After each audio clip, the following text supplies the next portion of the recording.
Na-upgrade na ang status sa Mandaue City Hospital nga usa ka pampublikong hospital nga giduma sa syudad. Gumikan niini mapun-an na unya ang mga serbisyo nga matanyag sa tambalanan. Ang report ni Nico Sereno. Nadawat na sa tagduma sa Mandaue City Hospital ang license to operate gikan sa Department of Health. Giila na ang level 1 status sa ospital gikan sa pagka-infirmary sulod sa pipila ka tuig. Sa pagkakaroon, may 25-bed capacity ang tambalanan apan tinguha nila nga ma-upgrade pa kini. Karon nga na level 1 na sila, makadawat na og dugang mga kaso og mga pasyente, labi na nga mas napalambo ang ilang mga ekipo. Lakip sa na-upgrade ang ilang delivery og operating room nga kahinumduman gisubhan pipila ka buwan ang nakalabay.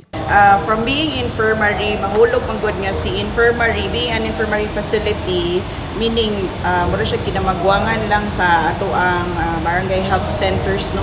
So it can only cater cases na dili makaya sa barangay health centers. For example, if kinahanglan silang kanang madextrosan, it's different now because we can cater complicated cases na gyud nga makaingon ta nga pag hospital na gyud siya. Sa upgrade, mulambo usab ang coverage sa PhilHealth sa kaso sa mga pasyente aron mas lapad ang ilang makover o ma-reimbursahan. Napun-an na sab ang ilang mga personnel sa ospital. Doon na 13 ka mga doktor tanan ug kapin 40 ka mga nurses. Gipasalamatan sab sa nagduma sa ospital ang suporta sa syudad sa upgrade sa mga gamit ug personnel aron mapalambo ang serbisyo sa mga kliyente. City budget sa amo ang mga needs sa hospital.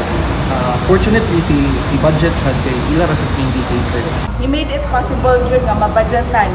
Even if there were budget that were allocated and promised na wala nahatag, but sige na lang, ipangitaan yung pagi sa syudad. Nico Sereno,